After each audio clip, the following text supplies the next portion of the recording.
Hello, welcome to our presentation. This is Legal Technology Then and Now by Barbara Connor and Selena Woodall.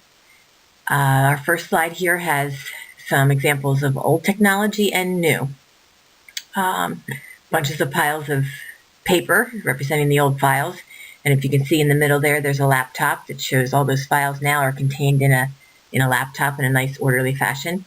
And we have an iPhone, which is probably used by many attorneys, and the old-fashioned computer word processor type thing, the TV down there on the left, and an example of an old-fashioned way of answering the phone and everything, an old-fashioned phone compared to the iPhone now.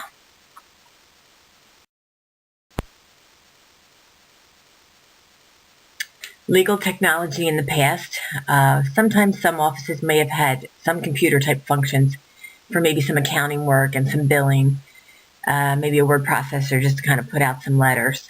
But traditionally the legal profession lagged behind, I guess, in some areas because they were in court and they were on the go and had to use things that they could carry. And back then we didn't have computers that you could carry around.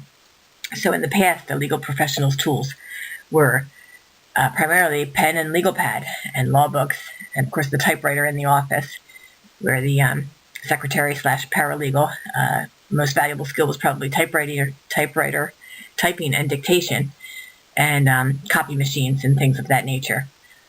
So we've come a long way.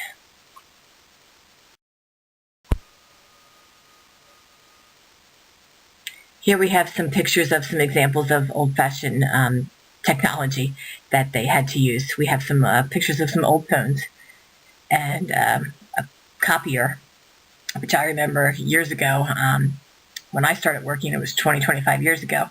That was one of my main responsibilities, was unjamming the copier, which I got toner and ink all over me all the time. And then we see the famous legal pad, which were usually yellow for the lawyers, and an old-fashioned typewriter, which I suppose those typewriters might go for a little bit of money now. It might be collector's items. And here we are at legal technology now.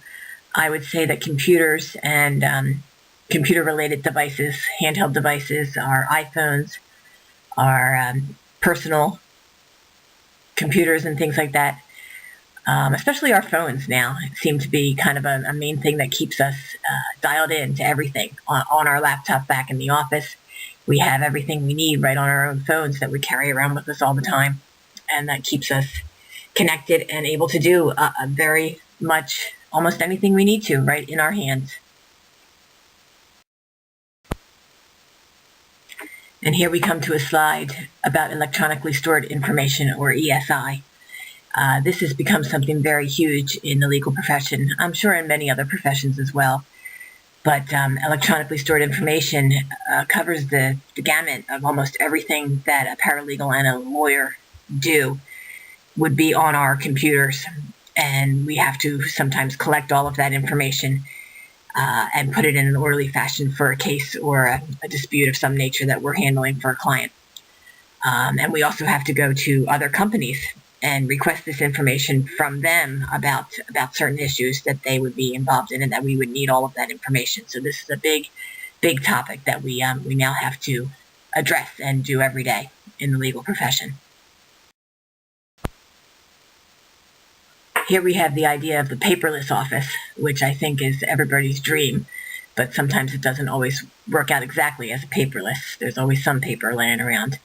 But the idea of this is to have something that you would scan everything in to the computer. And I guess you would then, but you're scanning a paper into it, so you still would have some paper. I guess at this point you would then destroy that paper because then it would be in the computer.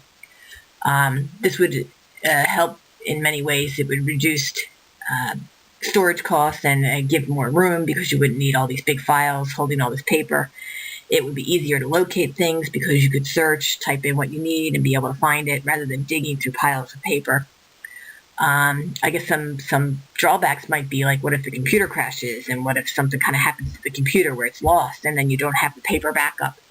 I'm sure in many cases a lot of people still keep some of the paper just because they would need paper backup, because what if something happened to the computer?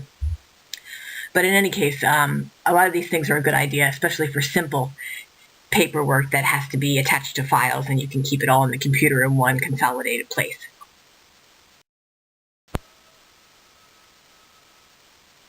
And here we have another slide showing legal technology now. On the right, you'll see another picture of a laptop with files to indicate all those paper files on the left are now kept in your computer. And as somebody that's a little bit older, I can tell you that I worked many years in companies where we had big stacks of paper like that, and boxes and boxes and boxes from years and years and years that you had to keep, and you couldn't throw them out. And I think like 7 years for some things, for like invoices and things. So I have to tell you, from somebody that's done both sides of it, the computer is much nicer, and I enjoy it much better than I did searching through piles and piles of paper. Here we address the legal timekeeping and billing software. Has made lots of old-fashioned things obsolete now in the office. I'm sure legal timekeeping, maybe in the past, you did it on paper. You did it on a paper calendar of some sort, trying to keep track of time that you were spent on accounts.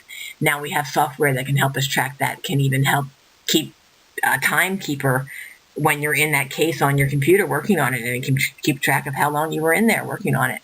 Whereas before, I guess you had to do it on paper to some extent and just kind of watch the time and mark down what you were doing. But a lot of these computer things have made paper calendars like I show here almost obsolete. We kind of use it maybe for our dentist appointment to glance up on the wall, but many of us don't even use it for any of those kind of things anymore, because we put all that kind of stuff into our phone and keep track of our calendars that way. Again, we have an example.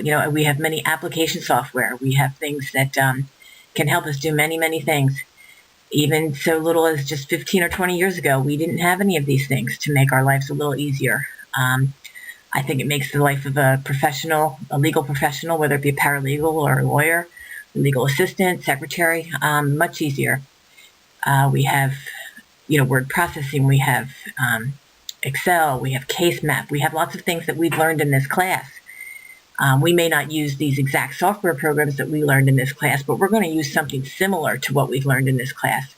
And I, for one, have found that very encouraging, because I enjoyed some of the assignments that we had that showed us how we're going to be able to keep track of everything once we're out there working for, hopefully, a great lawyer and a great firm that we're going to find one day.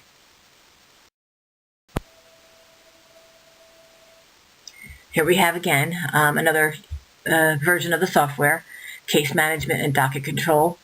Again, we use some of these versions in some of the assignments that we've had, and I, for one, have found it enjoyable and encouraging that there are such programs available in the legal profession to help us keep track of things. I wonder, years ago, everything didn't exist, and I wonder how they kept track of it all. All that paper must have been staggering, and the paralegal's primary skill would have been just being able to type and take dictation, and being able to use whiteout. I can't imagine the amount of whiteout they must have gone through. And for those of you younger than I am, whiteout was a little correction fluid that you would use on a piece of paper when you would type something incorrectly, and then you would have to go back and type over it. And I have to tell you, it didn't wind up looking all that professional, because then you would have these gobs of like white correction fluid on the paper. And I'm sure many lawyers wouldn't even allow that to go out, so that the legal secretary or paralegal had to have it perfect.